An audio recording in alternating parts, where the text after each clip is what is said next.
heavy workload. Hardly any private life. Lots of responsibility. Always pushed to the limit.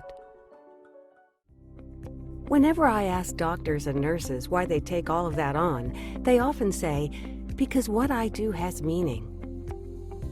Meaning for the lives of others, and therefore for my own life as well. As a global forum for medical specialists, we asked ourselves, how can we most effectively support the work, ambition, and dedication of these individuals? We sought out dialogue. We listened, and we understood. With a supportive exchange among medical professionals who network their knowledge around the globe, so that they maintain their expertise at the highest level for their entire lives. With disciplinary approaches that promote specialization without losing the perspective on medicine as a whole. With smart, modular concepts that are compatible with the busy lives of medical practitioners and nurses.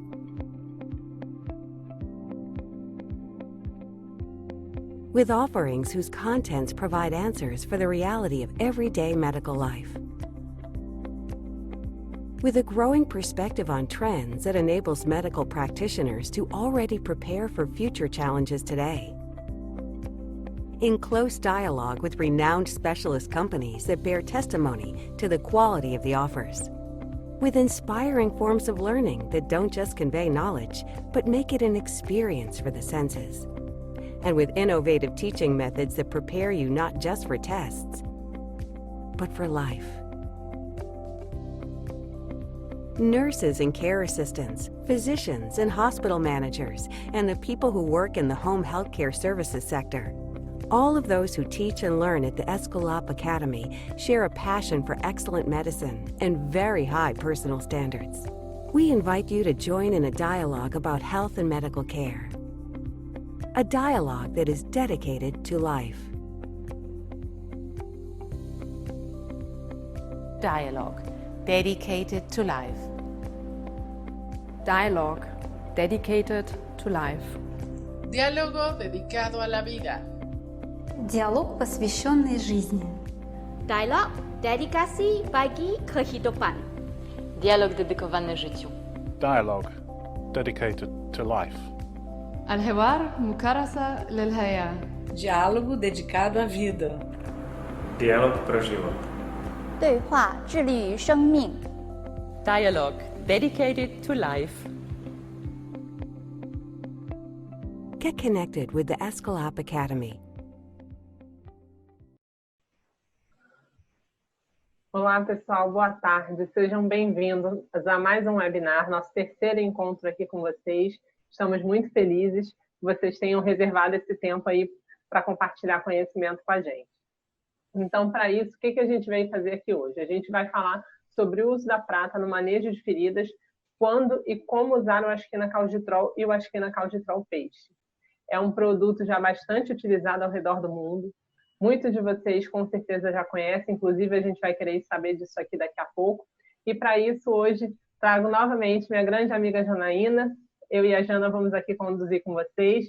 A Jana, que é minha enfermeira preferida de Recife, tá? Ela é formada pela Universidade de Pernambuco, ela é enfermeira estomaterapeuta pela Universidade de Pernambuco, auditora em Sistema de Saúde pela Fundação Getúlio Vargas e tem residência em Cardiologia pela Secretaria de Saúde de Pernambuco. Então, Jana, fala aí um pouco para a gente sobre o Askina Calditrol e o que a gente vai precisar falar antes para poder discutir um pouco sobre esse tema. Olá, pessoal, boa tarde. Obrigada por estar aqui com a gente hoje. É sempre um prazer poder ter esse tempinho para a gente conversar. Hoje eu também estou com minha grande amiga Renata, minha enfermeira preferida do Rio de Janeiro, para conversar mais um pouquinho. A Renata, que é mestre, deixa eu colocar aqui o currículo da Renata, que é bem extenso. Mestre em enfermagem pela Unirio, ela tem pós em estomaterapia pela UERJ, ela é pós-graduada em cuidados intensivos pela Universidade Fluminense e também é formada pela Universidade Fluminense. Hoje a gente vai bater um papo aqui sobre infecção, sobre biofilme e vamos falar sobre o Calditrol. Sim, ele voltou, ele está aqui novamente com a gente. Todos os dias a gente recebia essas perguntas, quando é que ele volta, e ele voltou. e ele voltou melhor do que antes, né? E para a gente começar um pouquinho sobre tudo que a gente vai hoje, eu queria antes saber quem já conhece o Clenacalditrol. Quem conhece? Responda esse quiz aí pra gente. A gente vai dar um minutinho para vocês, porque você vai depois também, tá bom? Só um tempinho.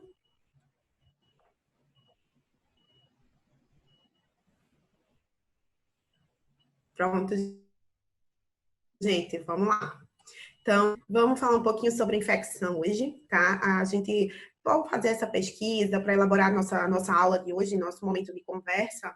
Nós fizemos muitas pesquisas, inclusive no Ministério da Saúde, na Organização Mundial de Saúde, e assim, infelizmente a gente não tem dados no Brasil recentes acerca de infecção de ferida, né? Então, o que é que a gente tem de mais recente dentro da OMS é na União Europeia. Esse é um slide que eu já trouxe na aula, no nosso momento com Prontosan, tem um outro que não, mas só para reforçar o que a gente já conversou, a União Europeia ela gasta de 2,2 a 3 milhões com feridas, ou seja, 3 a 4 pessoas em 1000 desenvolvem ferida infectada na União Europeia. Veja quanto isso resgata de custo, né? Ele, na verdade, ele não resgata, ele sequestra de lucro, de dinheiro que ele teria para aplicar no sistema público. 60% dessas feridas, elas cronificam e estão com biofilme, ou seja, dessas, 60% já vai evoluir para biofilme e vai evoluir, 50% dessas vai evoluir com infecção.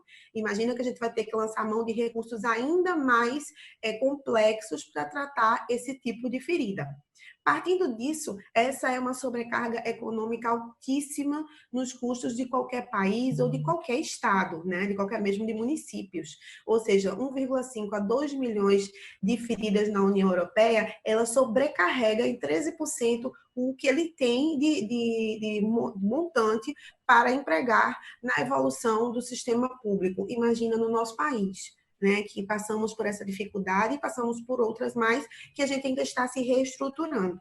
Partindo desse princípio, 85% dessas feridas, ou de feridas, nesse caso em específico, feridas de perna, nossas úlceras vasculares que a gente conhece tão bem, elas são tratadas na comunidade. Imagina como ela não é tratada, né? Nenhuma da forma correta, nenhuma naquele fluxo correto, a grande maioria, claro, não posso dizer nenhuma, naquele fluxo correto para a devida evolução. E 50% das feridas crônicas, elas evoluem com dor. Ou seja, não é só o custo do tratamento ambulatorial, não é só o custo do paciente que está afastado do seu emprego, que está onerando em outra parte das contas públicas, mas é o custo que a gente tem envolvido. É dor, é instabilidade na patologia primária desse paciente, caso ele tenha, é a volta ao internamento, ou seja, tudo isso está envolvido. Imagina que se a gente pudesse empregar esse custo todo, né, esse gasto todo, numa condução devida das feridas, a gente teria uma linearidade e um resultado satisfatório para tudo isso. Então, partindo desse princípio, a gente traz os tipos de ferida crônica e a prevalência mundial de feridas que representam essas feridas, né? Então, assim, feridas crônicas de uma forma geral, as úlceras de pé diabético, lesões por pressão, queimaduras e traumatismos, e as úlceras de extremidades inferiores, seja elas vasculares ou venosas ou úlcera de pé diabético. Então, as lesões cutâneas, ela tem uma prevalência mundial de 37 milhões. Imagina que 37 milhões de pessoas desenvolvem lesões cutâneas, seja ela por lesão por pressão, úlceras vasculares ou úlceras de pé diabético. Não vou especificar muito bem para poder a gente conversar mais um pouquinho sobre o que é mais importante, mas isso não deixa de ser importante, né? Queimadura são 10,4 milhões de prevalência mundial. E essas queimaduras, algumas são tratadas em ambulatório, outras são tratadas em hospital. Feridas cirúrgicas, a gente já falou na semana passada um pouco sobre, no último encontro, sobre infecção de sítio cirúrgico, a gente ainda vai voltar em outro momento para conversar melhor sobre isso. Isso tem aumentado muito, né, o índice de casos, e a gente quer conversar melhor sobre isso com vocês. E as feridas traumáticas decorrentes dos politraumas, das queimaduras, enfim, das várias lesões traumáticas que a gente pode receber em unidade hospitalar. E para isso, a gente lança a mão de uma ferramenta muito importante. Na verdade, não vai utilizar a preparação ideal do leito da ferida para lançar a mão de uma ferramenta ideal, né? O que seria isso? É a gente preparar o leito da ferida. É deixar a ferida de uma forma que ela promova os efeitos para a terapia avançada que a gente vai receber. Como é que a gente vai fazer isso? A gente vai remover odor, remover biofilme, vai limpar essa ferida. Ou seja, para preparar esse leito dessa ferida, eu lanço mão do acrônimo TIME, que vai, de uma forma geral, linearizar, essa palavra que eu usei no começo, vai deixar algo mais sistematizado para que a gente possa observar, avaliar o passo a passo que a gente tem para tratar essas feridas, né? Lembrando muito, só passando rapidamente, que todo mundo aqui já sabe, o controle de tecidos, a gente vai fazer uma avaliação, uma gestão do tecido dessa ferida com o T, o I a gente vai controlar, a gente vai gerir a infecção, o M de Moisture Index, o dato, a gente vai controlar, a gente vai gerir o exudato dessa ferida, e a gente vai estimular a epitelização das bordas com a gestão dos outros passos. Então, a gente tem uma ferramenta, né, um acrônimo maravilhoso para a gente utilizar, de forma que a gente vai sistematizar a nossa assistência, a gente vai fazer com que todo o passo a passo seja passível de avaliação e seja passível de um recomeço, caso seja necessário. Embora que, na maioria das vezes, quando a gente utiliza esse acrônimo, quando a gente elabora de forma sistemática o nosso tratamento, desde a história clínica do paciente até uma anamnese, um exame físico adequado, passando até para a prescrição dos nossos pensos, dos nossos curativos, com a limpeza devida da ferida, a gente consegue evoluir de forma satisfatória. E a B-Braun tem uma gama de produtos que pode oferecer dentro de cada momento desse do Time, e a gente vai conversar um pouco sobre isso mais lá na frente. Antes disso, a gente vai interagir um pouco no que significa cada caso, né? No Time, a gente vai fazer um pouco na questão da infecção, a gestão da ferida necrótica, como a gente fazer esse desbridamento, como realizar esse desbridamento, como limpar essa ferida de forma que ela evolua e ela consiga reverter o processo infeccioso. O I vai ser realmente uma lesão infectada, onde a gente vai precisar gerir de uma forma mais para que isso seja reversível ou seja tratado, evoluído. Vamos também fazer a gestão da umidade dessa ferida, de forma que ela evolua com umidade adequada, para que a gente consiga retrair essa ferida com a migração de queratinócitos e das células para a retração e evoluir para uma granulação e epitelização. E de que forma isso vai acontecer? Né? A gente vai, para cada ferida, a gente vai precisar descrever essas feridas. Peço desculpa pelo slide, ainda está em inglês, o Lu aqui passou um pouquinho despercebido. Eu vou ter que descrever em cada momento como está essa ferida, tipo de exudato, tipo de tecido, se tem hiperemia local, se não tem, odor, e aí eu poder definir um tratamento objetivo. Definindo esse tratamento objetivo, o que é que eu vou fazer? Vou tratar a infecção, então eu vou propor produtos para deixar o leito da minha ferida ideal para que possa evoluir. Então, eu proponho um curativo primário e, em seguida, um secundário, caso seja necessário. Dessa forma, a gente vai começar a pensar do ponto de partida de tudo. Esse também é um slide que a gente falou, né, na semana passada, um pouco sobre ele.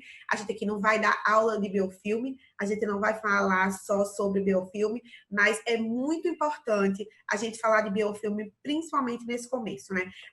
Cada vez que a gente estuda biofilme, eu e a Renata, a gente fica mais apaixonada por biofilme, né? O sobrenome da gente é meio que micro-organismo. No final das contas, é mais bactéria do que qualquer coisa, né?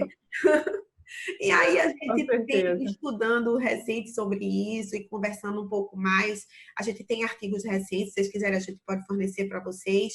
E que a gente pensava que só o biofilme era perigoso. Veja bem, não só isso. A gente até, num artigo da Menoita, ela mostra com evidência que a própria bactéria plantônica, dependendo da sua patogenicidade, ela pode evoluir para um processo infeccioso. ou seja, desde o início da contaminação dessa ferida, né? Então, a gente tem até a fase planctônica, onde ainda é um processo reversível, onde eu ainda consigo regredir, evitando que haja a formação do biofilme. Mas também não posso excluir desse momento uma infecção, porque dependendo da patogenicidade do micro-organismo que ali se encontra, ele pode sim evoluir para um processo infeccioso. Então, mas até aí eu posso regredir. Então, esse é o momento de adesão. A partir do momento que elas começam a se unir, se transformam numa forma mais, um aglomerado de bactérias e micro-organismos, onde já começa a produção da superfície polimérica extracelular, onde eles vão estar mais aderidas, mais protegidas, elas conseguem fazer com que haja uma proliferação desses micro-organismos dentro dessa superfície, né, dentro desse extrato polimérico. Esse extrato polimérico, mais uma vez, ele é formado por por polissacarídeos, por restos celulares, enfim, ele tem tudo ali que faz com que aumente a adesão e alimente esse aglomerado de micro-organismos. A partir do momento que eles crescem bastante, eles se multiplicam bastante dentro desse clímax, eles rompem, né? A dispersão pode acontecer de duas formas, e isso significa dispersão mesmo, da forma com que ela vai contaminar, que ela vai infectar essa ferida, ela eclode e recoloniza, há uma sobreposição de biofilme, ou ele dispersa para dentro, fazendo com que os micro-organismos aprofundem no tecido.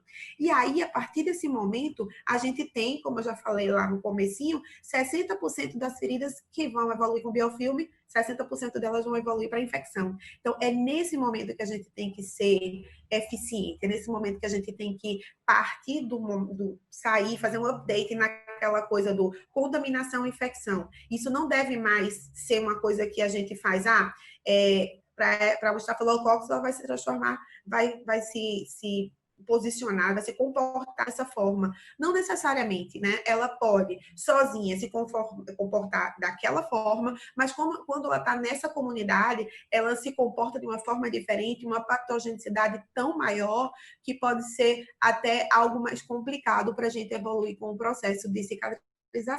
Então, é importante a gente observar o momento desse biofilme, saber que tipo de biofilme tem, né? Porque hoje a gente tem vários tipos de biofilme, a Rê vai falar um pouquinho mais lá na frente, a gente falar rapidamente sobre isso, mas a gente tem o biofilme único, o biofilme múltiplo. O biofilme único, que ele tem várias estirpes, ele tem um biofilme múltiplo, que a gente chama monocadeia, né? Monorreino. Sim, tem várias coisas pra gente falar sobre isso. Se eu ficar aqui falando, eu vou falar só de biofilme, por isso eu vou passar um pouquinho mais. E aí a gente vai falar um pouco mais uma vez sobre quorum sensing, mas aqui eu vou traduzir um pouco do que acontece com o quorum sensing. Semana passada a gente explicou, né, que a homoserina, que é um antirregulador pH, ela é formada e ela funciona como um substrato que se une ao ativador da proteína. Ao ativar essa proteína, ela forma uma alteração, ela leva a uma alteração desse RNA. Mas, Janaína, o que significa isso? Você alterou tudo e o que é que isso vai fazer, né, na ferida? O que é que isso vai provocar na ferida? A gente observa que, a princípio, nesse primeiro quadrinho, a gente tem poucos micro-organismos, ainda estão na forma planctônica afastada. Em seguida, eles se unem nessa superfície polimérica e formam, pelo aglomerado de micro-organismos, várias bactérias vários micro-organismos formando esse biofilme. E quando eles se comunicam entre si, esse quorum sensing acontece e há essa alteração de DNA, né, alteração do cariótipo, isso significa que, a partir do momento que um antimicrobiano chega próximo a esse biofilme, eles produzem substâncias que diminuem a efetividade letal desse fármaco, né, desse antimicrobiano. Ou seja, quando eles chegam próximo do local infectado, essas substâncias, elas desativam esse antimicrobiano, digamos assim, deixam ele numa subdose, também digamos assim, que vai impedir com que esse biofilme seja combatido com esse antimicrobiano, levando à resistência ao fármaco. Por isso que tratamento de ferida, ele não pode ser com antibiótico, e sim com tratamento local. Obviamente que em alguns casos vai precisar de um antimicrobiano, mas vamos tentar sempre evoluir topicamente, sempre que possível, para a gente não ter complicações seguintes. E aí eu deixo com a minha amiga Renata, que vai dar um show de pH pra gente, que só corrobora com tudo que eu falei. Vai lá, Rê. Então, Jana, a gente continua se impressionando, por mais que a gente fale sempre de feridas, quando eu escuto outra pessoa falando, você falou em 37 milhões de pessoas com feridas crônicas. E aí eu dei um Google aqui rapidinho, 37 milhões, gente, é quase a população do Canadá. Então, assim, é como se o Canadá inteiro tivesse feridas crônicas. Então, realmente é algo muito impactante. Então, a gente sempre precisa estar se atualizando, estar melhorando, para que a gente consiga melhorar a qualidade de vida das pessoas que não precisam viver com esse tipo de lesão.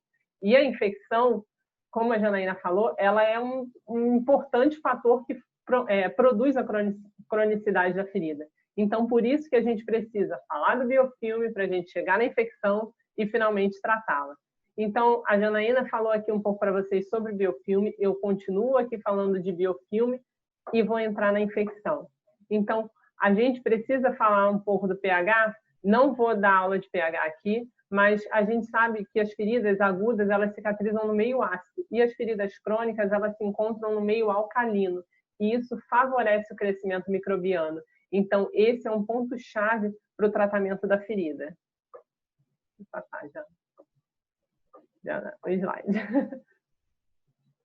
Então, por que isso é tão importante, a questão do pH da ferida? Porque ele vai alterar, vai interagir com a imunidade do indivíduo e isso vai levar à infecção. Então, ele vai contribuir com o prejuízo da angiogênese, a migração celular, ele vai favorecer a apoptose, que é a morte dos leucócitos, que são essenciais para o processo de cicatrização da ferida, formação de colágeno, a função das metaloproteinases. Então, ele vai promover um desequilíbrio, porque as metaloproteinases são necessárias, mas em excesso elas são totalmente maléficas para a minha lesão. Então, tudo isso vai ser alterado num pH de ferida. Isso tanto no biofilme quanto no processo infeccioso. Pode passar. E aí, o que isso tudo vai causar? Um descontrole da carga microbiana do meu biofilme. E esse descontrole da carga microbiana do biofilme vai fazer o quê? Vai promover a dispersão das bactérias e aí sim, finalmente, provocar infecção. E essa dispersão ela pode ocorrer de várias maneiras, né? Por erosão, por perda de agregados que levam à formação de um novo biofilme, que levam à cronicidade da ferida, as bactérias plantônicas, né, no meio líquido. Então, tudo isso vai favorecer o processo infeccioso. Então, agora a gente vai falar um pouquinho sobre a infecção. Pode passar. Então, por que falar da infecção? Como eu disse aqui, né? Ela é o maior inimigo de cura das feridas. O equilíbrio bacteriano ele é essencial para o processo cicatricial, porque enquanto eu não tenho esse equilíbrio, eu não cicatrizo a minha ferida. E a gente vai ver que a carga microbiana, ela tem, eu até utilizei aqui do último consenso de 2016 de infecção de feridas, né? Ela vai fazendo uma ascensão, né? Então, quanto mais crônica a minha ferida, maior a ascensão da carga microbiana. Então, com isso, eu não tenho fechamento, vai só contribuindo para a cronificação. E, além disso, a gente não pode esquecer que isso aumenta consideravelmente o risco de morbimortalidade dos pacientes. Então, a gente está falando de 37 milhões de pessoas que convivem com feridas crônicas. E qualquer uma dessas 37 milhões de pessoas, elas correm o risco de morrer por conta dessas feridas. Porque a partir do momento que eu tenho algum tipo de imunidade alterada, que eu tenho uma queda da minha imunidade, essa minha ferida ela pode evoluir na sua cronificação, evoluir no seu processo infeccioso, e isso também partir para uma sepse e óbito. Então, é algo muito grave a ser tratado. Então, é um problema de saúde pública de verdade. Então, vamos falar aqui um pouco sobre o contínuo da infecção. Isso mudou recentemente e provavelmente mudará novamente, né? Porque em feridas a gente está sempre se atualizando, justamente por conta dessa gravidade que tem as lesões. Esse gráfico que eu trouxe aqui, né? Esse gráfico não, essa imagem, falando dos tipos de ferida, quando a gente pensa, vamos dizer assim, na hierarquia da infecção, hoje ele não é utilizado por todos os estudiosos em feridas, mas alguns ainda continuam utilizando. Por isso que eu trouxe ele, porque ele tem o termo colonização crítica. Então, nesse contínuo da infecção, o que se considera? A ferida ela pode ser considerada estéril a partir do momento que ela é realizada, como numa cirurgia, quando é aberta uma ferida, ou até a queimadura, num primeiro momento, ela pode ser considerada uma ferida estéril logo que ela é iniciada. Só que a partir do momento que eu tenho uma lesão, ela é exposta ao meio, eu tenho exposição a micro-organismos, e isso já faz com que minha ferida se torne contaminada. Contaminada é só a presença da bactéria na minha ferida. A partir do momento que elas começam a se instalar e se propagar, né, e se multiplicar, eu tenho uma colonização. Mas se o meu organismo, a minha imunidade, ela consegue controlar essa carga microbiana, eu consigo manter uma ferida colonizada sem, contudo, causar um prejuízo maior na minha lesão e atrasar o processo cicatricial. Agora, se eu tenho essa imunidade comprometida, eu evoluo para a colonização crítica. Esse é o termo que alguns autores hoje não aceitam, mas muitos utilizam esse termo. Seria um período pré-infecção, vamos dizer assim. Mas o que já se sabe hoje é que a infecção ela deve ser tratada um pouco antes de aparentarem os sinais visíveis, aqueles sinais clássicos da infecção que a gente vai falar, né? Eritema, rubor e edema. Então, por isso, o termo colonização crítica ele é utilizado por alguns autores para determinar que nós já devemos fazer a utilização de um antimicrobiano, como a gente vai falar mais à frente. Então, o termo colonização crítica seria um período pré-infecção. Pode passar. E aí, eu trouxe aqui para vocês um gráfico, né, uma imagem um pouco mais recente. Essa imagem ela é na íntegra, tá, do último consenso de infecção. Ele é de 2016. Esse consenso ele seria atualizado no encontro anual, né, no encontro mundial de tratamento de feridas, que ocorreria agora em maio de 2020, mas devido à pandemia ele não ocorreu, então a gente continua trabalhando com esse consenso de 2016. Esse consenso de 2016 ele incorporou o biofilme no processo infeccioso. Então a gente vê que o biofilme ele está presente desde o processo da colonização, porque a partir do momento que eu tenho bactérias, micro-organismos, né, de uma maneira geral, a gente acaba falando de bactérias, mas a gente sabe que pode ter vírus e fungos também em menor proporção em um biofilme. Mas a partir do momento que eu tenho a colonização, eu já tenho a presença do biofilme. E aí eles evoluem, a partir do crescimento dessa colonização, infecção local, propagação da infecção e a infecção sistêmica. Então, são termos diferentes, mas que querem dizer, né, basicamente a mesma coisa quando a gente pensa na colonização crítica, né, e uma infecção local. Então, vamos falar um pouco mais à frente.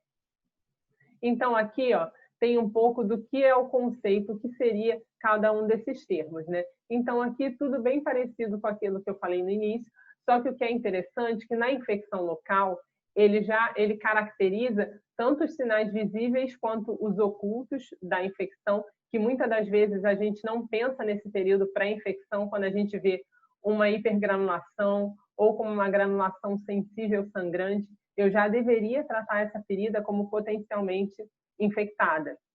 Então, por isso que nesse novo consenso, eles já quiseram colocar infecção e não uma colonização crítica, porque eles acreditam que não existe o período pré-infecção. A infecção já está presente, só que ela não tem os sinais clínicos visíveis e sim somente subjetivos.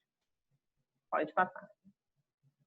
E aqui também eu trouxe, até para a gente ter uma noção do que cresce mais numa ferida. Então, eu trouxe alguns dos micro-organismos que são observados dentro de 24 horas em lesões cronificadas e em lesão por queimadura. Em queimadura, o que a gente observa mais facilmente é o Staphylococcus, né, que é o mais comum em todos os tipos de ferida, e a gente pode observar que o padrão ele se repete nas lesões cronificadas também. Então, a gente tem, em sua maioria, Staphylococcus, mas a gente também tem a presença muito importante da Pseudomonas, que é uma gram-negativa, né, que está muito presente tanto nas infecções quanto nos biofilmes. Pode, Jana? Então, vamos lá. Então, o que eu... Não, é porque passou o slide, mas não tem problema. Então, quando a gente está falando dessa infecção e do biofilme, a gente precisa saber, e como é que eu sei que uma lesão, a gente viu os conceitos de infecção local, né, infecção disseminada, mas como que eu sei que uma lesão ela está com infecção ou ela está com biofilme? Né? Infelizmente, hoje, como a gente pode observar isso seria só por meio laboratorial, onde a gente precisaria tirar um fragmento da ferida para poder identificar a presença da infecção ou do biofilme. Só que o biofilme, muito difícil. O biofilme ainda seria mais difícil eu conseguir essa avaliação até mesmo laboratorial. Então, o que se trabalha hoje para pensar em diagnóstico de biofilme e infecção são muitos os critérios observacionais, né? Os critérios clínicos.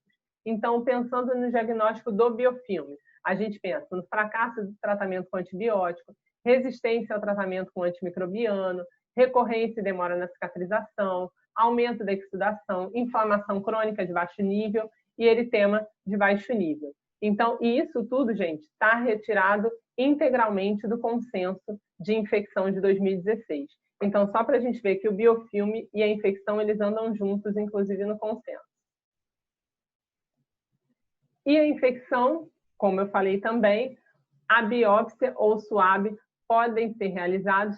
Entretanto, o SWAB ele não é uma prática muito recomendada, né, porque a gente sabe do risco de erro para diagnóstico de infecção, e a biópsia também acaba não sendo muito utilizada pela demora no resultado laboratorial, pelos gastos que isso vem apresentando. Então, novamente, o diagnóstico de infecção, assim como o do biofilme, ele acaba sendo uma avaliação clínica, tanto do indivíduo quanto da ferida e da resposta inflamatória que ele apresenta. E aí, se eu faço esse diagnóstico clínico, eu já tenho que pensar, e como que eu trato essa infecção? Antes da gente falar do produto em si, a gente vai falar o que o consenso diz, né? O que vem a ser recomendado.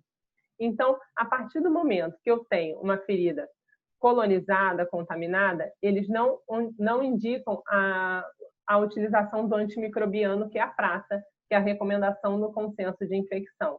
Eles recomendam a utilização da prata somente quando eu tenho a infecção local já instalada. E a infecção local, mesmo aquela que não tem os sinais clínicos visíveis, mas sim os invisíveis. Enquanto o biofilme, ele precisa ser tratado desde o começo. Então, aqui a gente pode observar que eles indicam o antimicrobiano tópico, tanto para infecção local quanto para propagação da infecção, e o antimicrobiano sistêmico, né, no caso dos antibióticos, somente quando eu tenho já uma infecção sistêmica, uma propagação da infecção instalada, visível, que aí sim ele pode ser utilizado.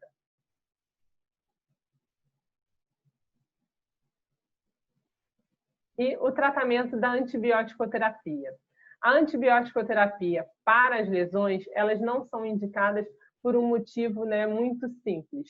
Porque o risco que a gente tem de provocar uma não resposta a essas lesões, a essa antibiótico-terapia, porque a gente observou que as lesões, elas são polimicrobianas, e geralmente o antibiótico a gente atende uma determinada cepa. Então, se eu utilizo um antibiótico, eu posso estar potencializando a infecção desse meu paciente. E a gente também não deve utilizar algum tipo de soluções antimicrobianas locais que podem ser citotóxicas. E aqui, eu nem vou entrar nisso aqui, que eu iria falar, né, de um cenário estimado para frente do uso indiscriminado de antibióticos, que a gente está até, né, vivendo hoje, né, claro, uma situação de pandemia, mas aí a gente está vendo como é que é a diferenciação de um vírus. E a gente vê que a estimativa para frente, no caso das bactérias, também não é boa, né? A gente vai ter muitas mortes por ano, mas não vamos falar disso agora, não. Pode passar. Então, o tratamento da infecção, ele pode ser também influenciado pelo pH da minha ferida. Por isso que a gente falou do pH da ferida e tem que falar aqui do pH novamente. Então, a influência do pH na eficácia antimicrobiana, ele pode reduzir os efeitos da prata. E aí vocês podem estar pensando, poxa, a gente veio aqui falar da prata, e eu vou dizer que a prata ela tem seu efeito reduzido? Sim, mas eu posso potencializar a ação da prata se eu associo o uso de um produto que regule o pH da ferida mais a prata. E aí a gente pode pensar também, mas os pensos, eles não regulam o pH da ferida? Quando você mantém um ambiente úmido, fechado, você pode até promover alguma regulação de pH. mas quando você tem um produto que já promove essa regularização, então isso potencializa o efeito dele. Então, por isso, no consenso também, ele indica que a utilização de um produto que combata o biofilme, regule o pH, em associação com a prata, ele tem melhores resultados. E ele fala também do uso da clorexidina. Tá? A clorexidina, a gente já sabe também há muito tempo que ela é citotóxica para o leito da lesão. Tem um outro fator também, que é um efeito reduzido em gram-negativas, e a gente pode observar muito a presença de gram-negativa nas feridas. E ela também tem um efeito memória. E isso faz com que o uso da clorexidina, depois de algum tempo, ela já não produza mais efeito. Apesar dela ter o efeito no pH, mas na ferida ela não deve ser utilizada. Então, por isso, a indicação para o tratamento de feridas infectadas é a associação de PHMB com a prata. E aí, finalmente, a prata. O que a gente tem a falar sobre a prata? A prata a gente consegue observar, né, no mercado sob duas formas. A prata ela é utilizada há muitos anos na medicina, né? Ela data de mais de 2.000 anos. Então, há muito tempo já se observou essa atividade antimicrobiana da prata e a gente observa ela nas formas elementar e iônica. Elementar é a forma mais pura da prata, ela é a forma metálica, mas para que ela tenha efeito, ela necessita de ionização. Então, ela vai necessitar de umidade, ela vai necessitar de um preparo para que ela libere um íon e assim ela tenha um efeito antimicrobiano. Então, dentro da prata elementar também a gente encontra a prata nanocristalina. Então, existem muitos pensos com prata elementar onde eu preciso fazer o quê? Eu preciso ativar para que ele tenha um efeito. E uma importante observação com relação à prata elementar também é que, para que eu tenha a ativação dela, o ideal é que ela seja umidificada com água. E, geralmente, o que o profissional de saúde ele tem disponível é o soro fisiológico, que não é o mais indicado, porque o soro fisiológico ele também pode reduzir os efeitos da prata. Enquanto isso, existe a prata iônica, que é aquela prata já pronta para utilização. Então, é uma prata que ela vem já hidratada, né? No caso do calditrós, a Anaína vai falar, ele já vem com 10% de hidratação e ele é pronto para uso. Então, em contato com a umidade, ela já faz a liberação dos íons de prata e com isso ela já consegue ter um efeito na cicatrização. Na infecção, desculpa. Então, aqui vou falar bem rapidamente, que eu já estou de olho aqui no tempo, do mecanismo de ação da prata. E por que a prata é um antimicrobiano tão antigo e tão utilizado? Porque ela pode atuar de 3 maneiras, né? Ela pode alterar o DNA da célula, ela é assassina, né? Ela mata a bactéria e ela também altera o metabolismo da célula. E como ela tem 3 formas de ação, ela também não provoca o efeito memória, porque por ela alterar o metabolismo, como a bactéria ela não metaboliza, ela não consegue memorizar, e além disso ela altera o DNA, né? Então ela ela não permite, né, que haja uma replicação desse DNA, então com isso não há o efeito memória. Então por isso que a prata é um produto de largo espectro e que pode ser utilizado por contra uma grande gama de micro-organismos. Pode passar.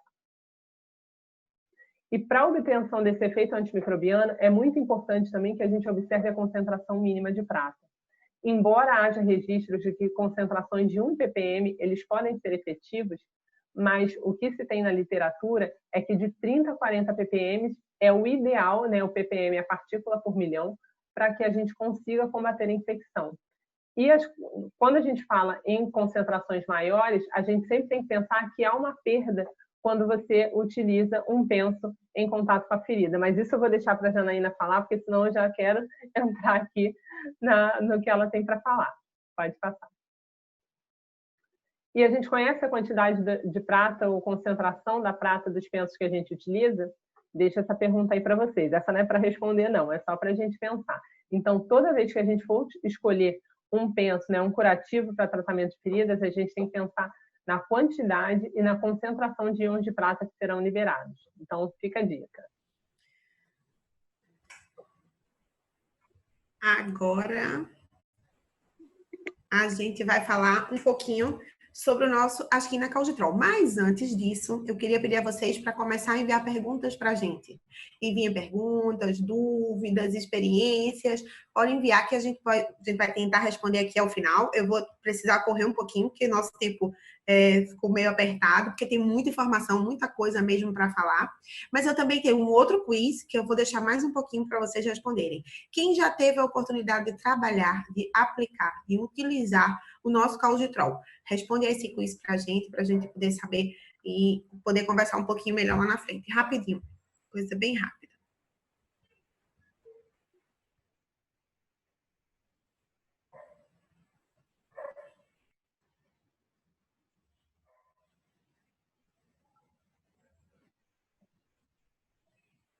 A gente está só esperando o pessoal votar aí. Vota aí, gente. Vota aí que a gente vai só... A gente já tem bastante gente que votou. Vamos lá. Vai lá, Jana. Então, a gente agora vai falar sobre ele, né? Sobre o Calditrol. O Calditrol, gente, é nossa espuma com prata, que durante tantos anos a gente teve no mercado e ela voltou, né? Nada demais, a gente precisou reformular a fábrica, enfim, a gente agora está voltando. A nossa espuma com prata, hoje a gente tem 2 apresentações no mercado, a gente tem espuma com prata e a gente tem nosso Calditrol Paste, o queridinho de todo mundo, que assim, só vivem cobrando a gente todos os dias. Então, o que é o nosso Askina Calditrol espuma, né? Ele é uma espuma de poliuretano que tem uma absorção que promove bastante absorção e conforto para a sua camada mais distante e a gente tem uma camada de prata, ou seja, a nossa prata, ela não vem dispersa na espuma, ela vem na própria, só acho que dá para ver meu cursor, essa camadinha escura aqui é a nossa prata, 100% iônica, como a Renata já conversou bem com a gente, passando quais são as vantagens de a gente ter uma prata iônica, ou seja, ela é uma camada antimicrobiana ativa, pronta para uso, ou seja, ela já tem uma quantidade adequada de umidade, ela já tem 10% de umidade. Nós temos também 60%, 60 ppm de prata nessa camada, ou seja, o ideal até 40, a gente tem 60, já contando com as perdas que a gente pode ter com a inativação à luz ou no leito da ferida. Além disso, existem vários consensos que mostram que de 0,1 a 0,6 ele tem um índice de citotoxicidade em relação ao uso da prata. A nossa, pela liberação lenta, a gente sustentável que a gente tem 0,08, ou seja, a gente promove uma espuma com boa absorção, a gente promove uma camada de prata ativa já úmida, sem precisar retirar umidade da ferida para ser ativada, e a gente promove segurança na utilização do curativo. Por quê? Porque ele não promove citotoxicidade com o seu uso ao longo dos dias, tá? A gente ainda pode usar. Então, como é que funciona essa prata? O que é que tem nessa camada escura da prata? A prata, ela vem nessa camada preta, que a gente viu, que é a sua cor natural. Ela é formada por uma matriz, uma molécula de alginato de cálcio e prata. Como é que funciona? Essa prata, ela está pronta para agir, mas ela precisava de estar ligada a alguma matriz para que ela fosse liberada de forma sustentada ao longo dos dias. Então, ela vem com uma ligação mais fraca, uma ligação covalente, na matriz de alginato de cálcio, que em presença da umidade da ferida, ela vai se soltando e vai sendo liberada.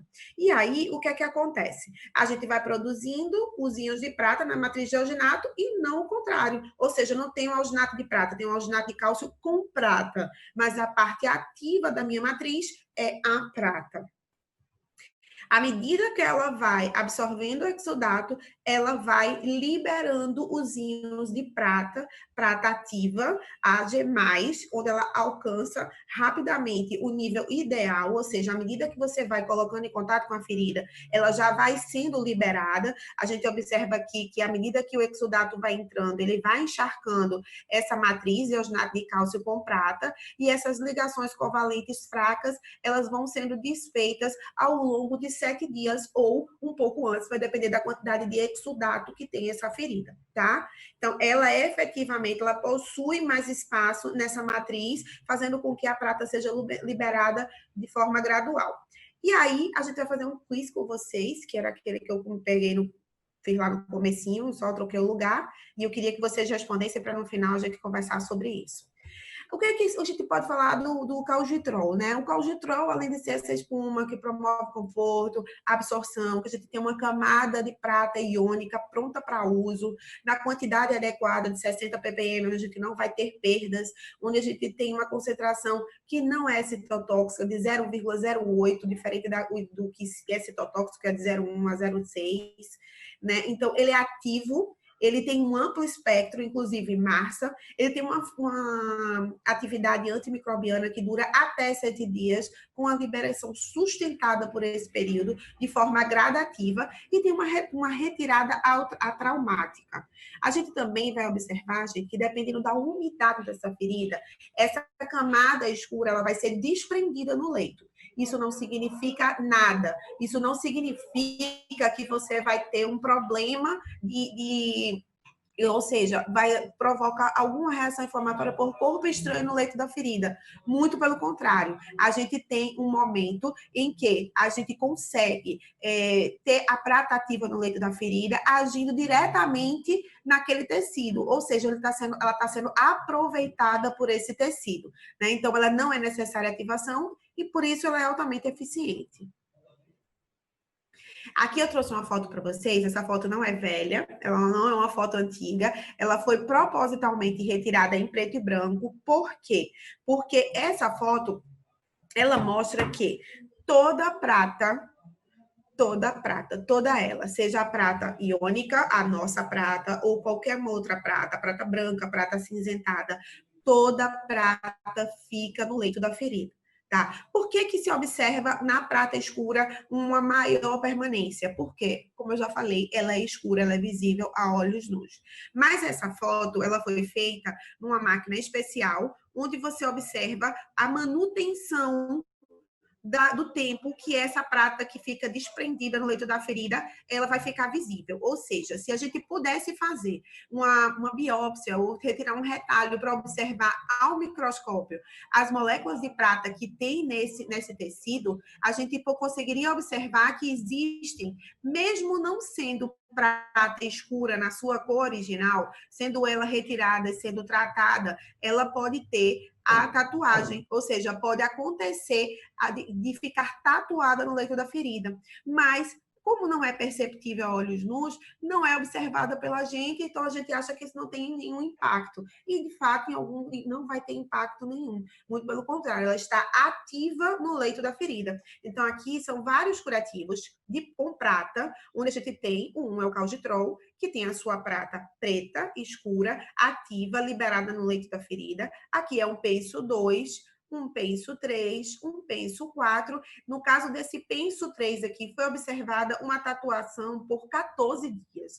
Ou seja, como a gente não observa a olhos nus, ele fica até 14 dias no leito da ferida. E aí eu não posso te dizer nesse momento se ele provocou alguma reação ou exacerbação da reação inflamatória. O que a gente pode dizer é que, apesar do calgitrol desprender essa parte escura no leito da ferida, ele não provoca exacerbação da reação inflamatória, muito pelo contrário, ele é um ativador, ele está em atividade no leito da ferida, combatendo a ação daquele micro-organismo. E aí, a gente traz para vocês tudo isso que a gente está falando em vários trabalhos, em vários trabalhos com evidência científica, livre de conflito de interesses, onde a gente mostra para cada um o que a gente tem de mais importante. Então, são trabalhos em vivo, in vitro, são revisão de literatura, são estudo coorte, a gente tem todos eles disponíveis para vocês, para que vocês possam ler e possam verificar que tudo que a gente está passando não é algo que só o fabricante está trazendo, muito pelo contrário, isso foi revisado, isso foi visto pelos nossos clientes ao redor do mundo, e eles fizeram e publicaram esses trabalhos. Então, a gente trouxe alguns casos clínicos para mostrar a vocês como é a evolução desses pacientes que utilizam o nosso Oskina calgitrol, mas aqui no Nordeste, por exemplo, eu posso falar de grandes estomaterapeutas e grandes médicos que já utilizaram o nosso calgitrol, tanto o calgitrol paste quanto o calgitrol placa. Inclusive, eu não falei do calgitrol paste. Antes dos nossos casos clínicos, eu vou falar rapidamente dele. Tá aqui o nosso Calgitrol Paste. O nosso Calgitrol Paste é uma matriz de alginato de cálcio e prata que vem na forma de pasta. Ele vem com essa matriz solta, a prata solta do alginato, e a gente vai precisar agitar para utilizar. Como a gente vai utilizar? Sempre limpando antes com o Prontosan, como a gente falou na semana passada, ele inclusive ajuda com a regulação do pH, o combate ao biofilme, a atividade da prata ela se torna ainda mais intensa, ou seja, ela se mostra ainda mais eficaz, e a gente tem a pasta que a gente pode dispersar bem no leito da ferida e cobrir com o secundário.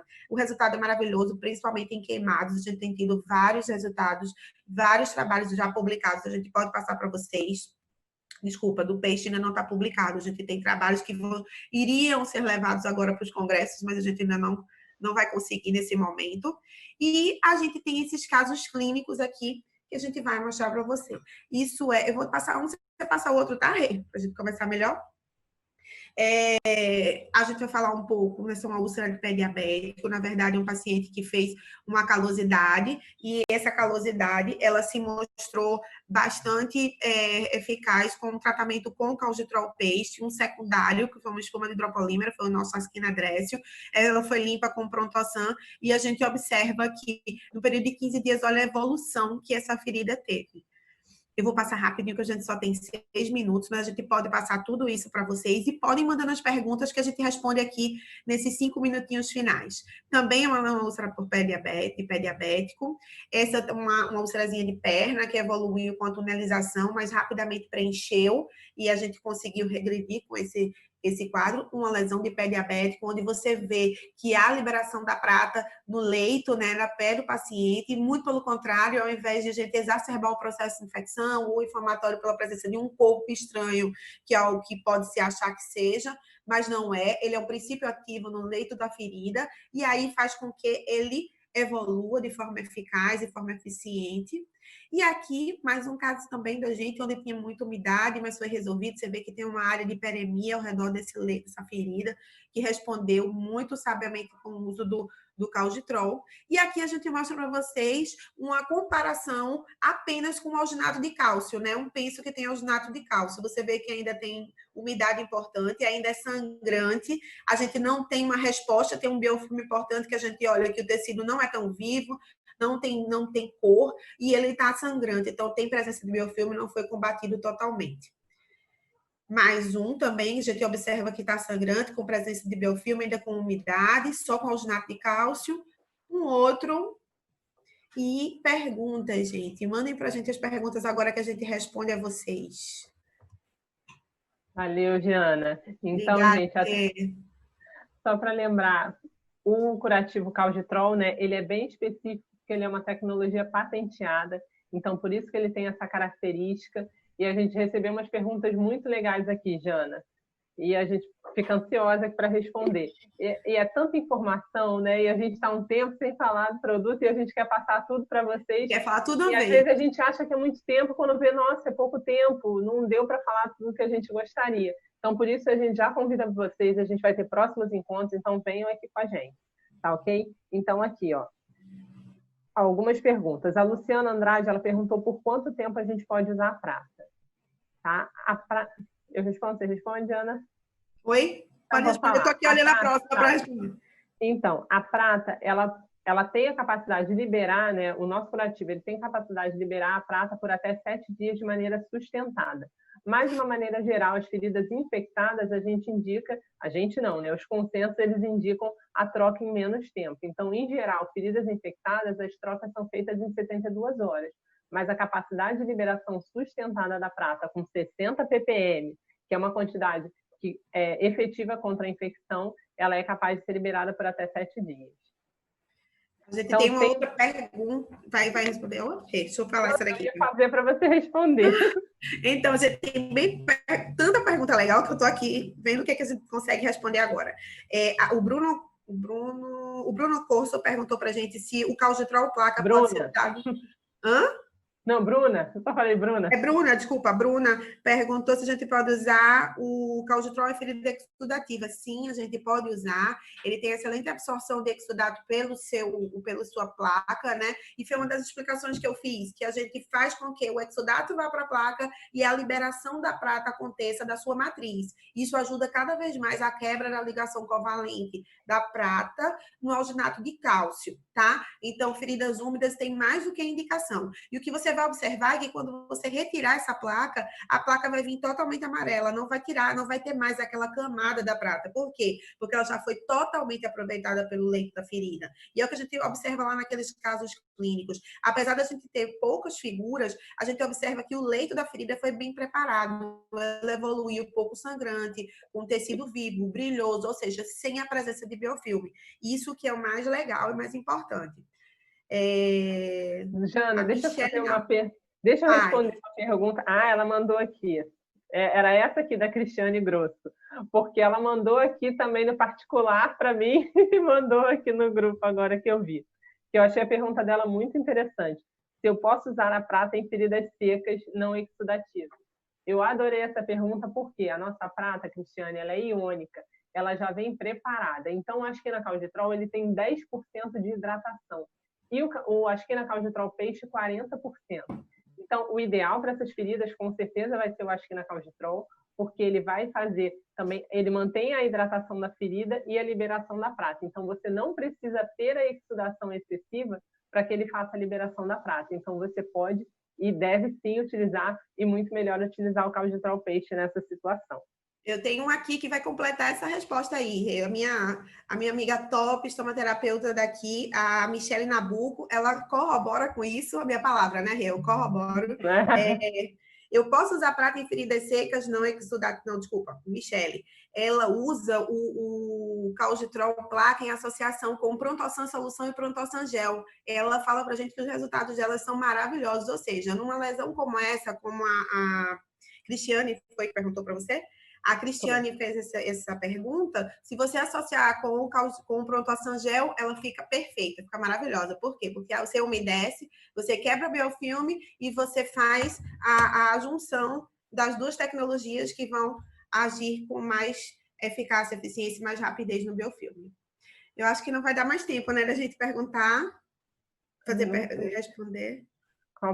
Alguém perguntou rapidinho, prazo de troca do Calditrol peixe, 3 dias, tá? O Calditrol peixe, a liberação da prata dele é por 3 dias. Eu falei, a prata em placa 7 dias, mas ainda assim recomendação de troca é menor pelos consensos. E o Calditrol peixe, a indicação é 3 dias mesmo pelo fabricante, mesmo pela Associa com secundário para absorver excesso de umidade e quando você retirar esse secundário, você vai ver que ele foi totalmente aproveitado pelo leito da ferida. Então, não se assuste quando você retirar a sua cobertura para um novo curativo, não tiver sobrado nenhum resíduo do Calditrol peixe, porque ele é realmente totalmente aproveitado no leito da ferida. E, gente, caso vocês precisem de nossos trabalhos, de nossas informações, ou até mesmo da visita da gente, entre em contato, que a gente vai levar até vocês os produtos, os trabalhos, as informações devidas, e a gente pode acompanhar com vocês a evolução de cada ferida.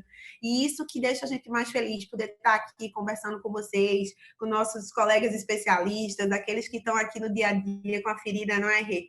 Que a gente, cada vez que a gente estuda mais, a gente fica com mais vontade de falar e o tempo não... Eu tô aqui, ó. Eu queria responder as perguntas. Leia, beijo. Leia está me vendo também. Posso associar a placa de alginato com o Calditrol peixe? Pode. O Calditrol peixe ele pode ser associado a outras coberturas também. E alguém perguntou, a Márcia Nunes, posso utilizar em ferida após cirurgia plástica? Pode. Eu tive uma experiência muito boa, paciente, mamoplastia. A gente tem visto muitas lesões com mamoplastia. Leia também, que está aí assistindo. Sei que ela já teve experiência de paciente com mamoplastia, então pode utilizar sim, tá? Eles são indicados, como a Janaína falou, ele não vai fazer absorção, não tem absorção sistêmica, então pode utilizar com toda a segurança. Pode utilizar em tunelizações, ele pode ir lá para o fundo da ferida e não tem nenhum problema, tá? Outra pergunta da Michele aqui, ó. Ela pergunta não, a Michele está dando mais uma dica pra gente que ela utilizou e foi sucesso total. Ela fala que usou com bota de una e terapia compressiva. Vê que maravilha, gente. A gente poder associar e ter a resposta que a gente espera. A Michele, ela é fã do do Calditrol está sempre utilizando. Deixa eu ver se tem mais aqui que a gente possa... É que tá chegando um em cima da outra, a gente não vai conseguindo nem ler. Não, aqui, ó, o Fernando José, ele perguntou aqui de cartilagem, tendões e osso, e a Cristiane também perguntou.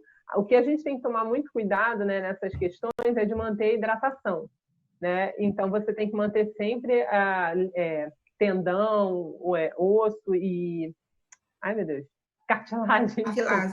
Sempre bem hidratados. Então, o Calditrol Peixe aí nessa situação, ele vai ter uma resposta bem melhor. E aí você associa com um curativo para absorção secundária e quando for a placa, aproveita e associa com Prontoação Gel, porque além de ter a umidade devida, quebra biofilme e combate junto com a prata. Eles vão ser coadjuvantes nesse processo. Gente...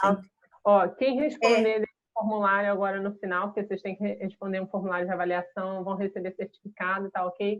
E lembrem-se também que nós estaremos aqui novamente, a gente vai discutir de novo biofilme, a gente vai trazer silicone, a gente vai falar sobre vários assuntos aqui com vocês. E vocês vão receber o link dessa aula no e-mail da academia e vocês vão poder assistir outras vezes. Gente, muito obrigada. Foi maravilhoso. Nosso canal no YouTube. Nosso canal no YouTube tem as outras aulas para quem não assistiu. Isso. Tá, ok? Tem a última que foi do Prontoação, que vocês podem juntar com essa, vai ser infecção em cima de infecção, a gente falando lá. E a gente volta para conversar melhor. Muitíssimo obrigada. Da próxima, a gente quer encontrar vocês aqui de novo. Tragam mais perguntas. Daqui a pouco, pessoalmente, né? Isso. Se Deus quiser, rapidinho, a gente vai estar aí com vocês. Obrigada, Rê. Beijo, gente. Tchau, beijo, Jana. Tchau. Tchau.